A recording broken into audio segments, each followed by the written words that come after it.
Guys, welcome back to my channel. Today we'll discuss MSc 106 important question.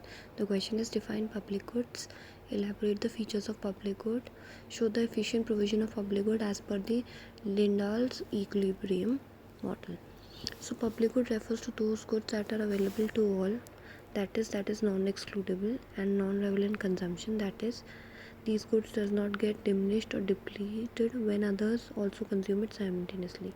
Public goods are also known as collective consumption goods. Now the features of public goods is, first is non-excludability. It means that no consumer can be excluded from consuming the good, that it is available for all the people. It means that benefits derived from public good cannot be confined to solely those who have paid for it. That is, non-payers also enjoy the benefits of good with no cost implemented on them. This is known as free rider problem. For example, in case of street light, no passerby can be excluded from its consumption.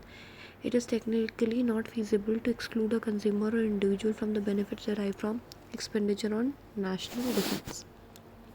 Second is non-rival in consumption. It means consumption of good by one individual does not diminish or reduce the share of good for other individual consumption.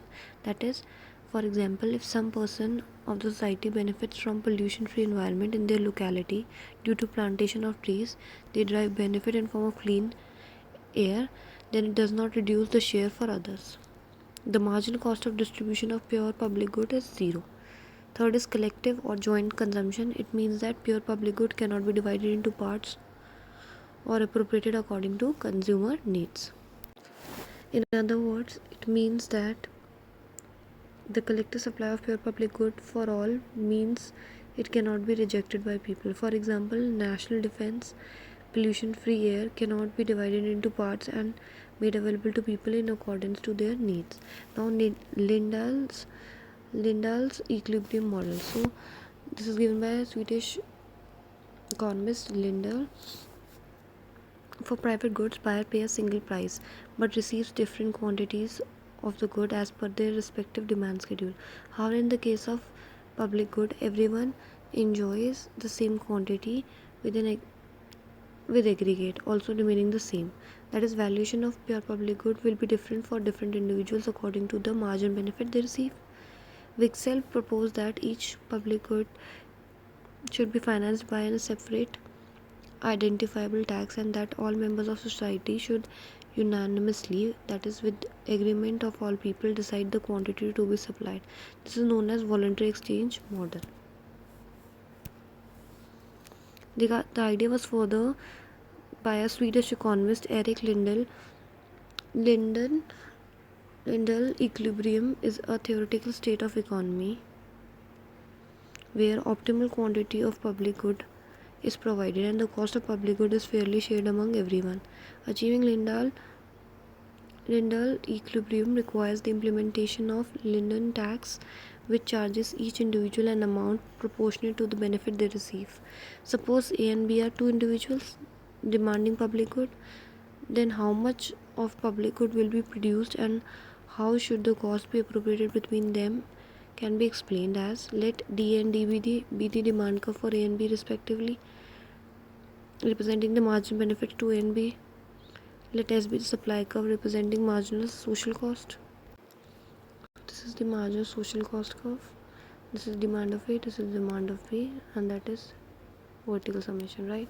Since we know for a private good, for a given price, how much quantity individual demand, horizontal summation होता है. Whereas अगर हम public good की बात करें, for given quantity तो fixed होती है. Price of individual is willing to pay, that is willingness to pay, हम उसे वर्टिकल समीशन बोलते हैं. देखो, ये ओ ए अमाउंट है, is the marginal benefit individual A is getting from the public good. So O A is equals to marginal benefit of A and O B is the marginal benefit B is getting from public good, that is OB is equals to marginal benefit of B. The quantity of public good supplied at OQ, where MSC, that is marginal social cost, is equals to marginal benefit to A plus marginal benefit to B.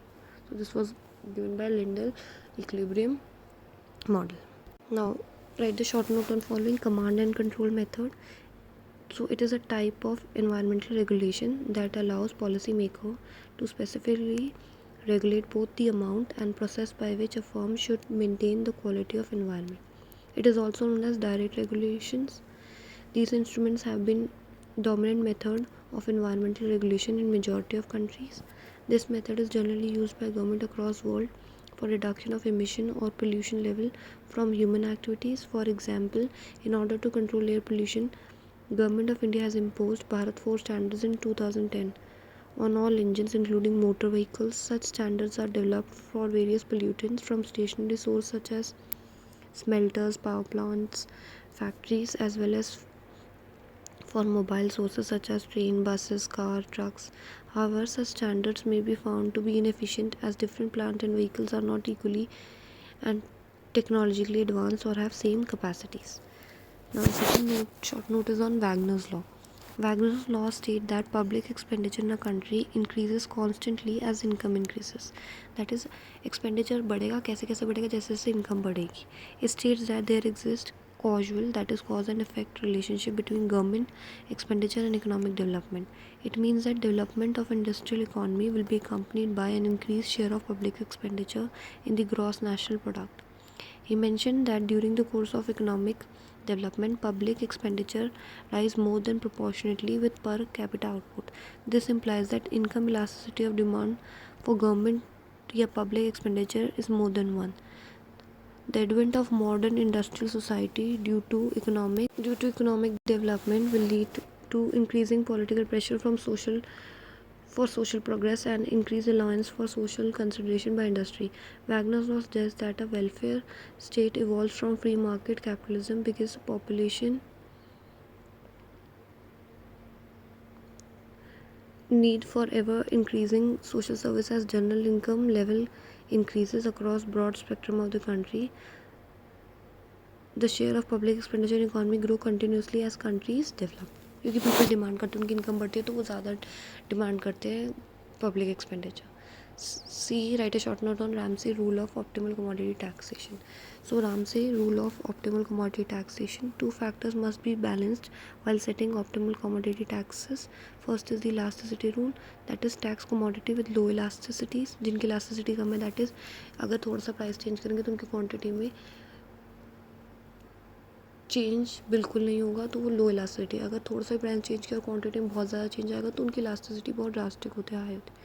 Second, the broad base rule, that is it is better to tax a wide variety of goods at a lower rate because deadweight loss increases with the square of the tax rate.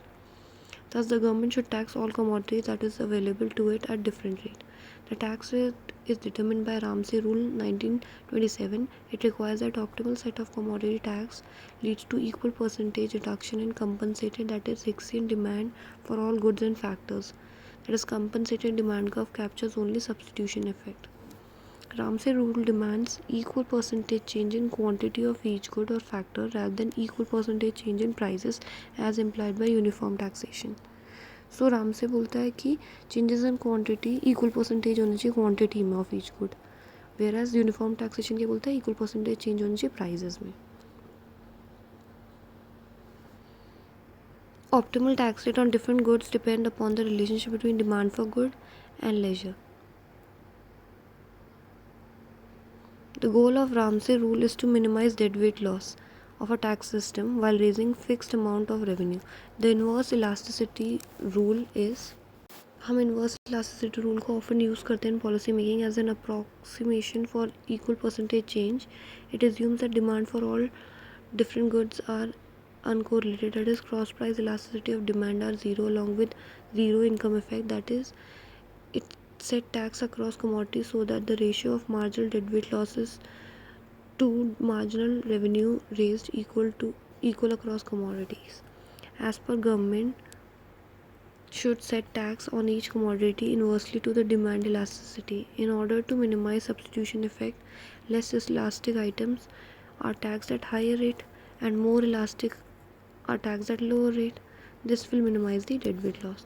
तो less elastic है जिसमें कि जिसकी ज़्यादा demand change नहीं होगी price के change होने से, उस पर टैक्स ज़्यादा होना चाहिए. वेराज जिनकी थोड़ा भी प्राइस चेंज होगा तो उनकी डिमांड बहुत ज़्यादा फ्लक्चुएट होगी तो उन पे टैक्स कम होना चाहिए जिसकी वजह से डेड लॉस मिनिमाइज होगा. That is it. Thank you guys. To like share and subscribe my channel. Do comment which next topic you want me to prepare a video for you guys, and please do subscribe my channel. Thank you.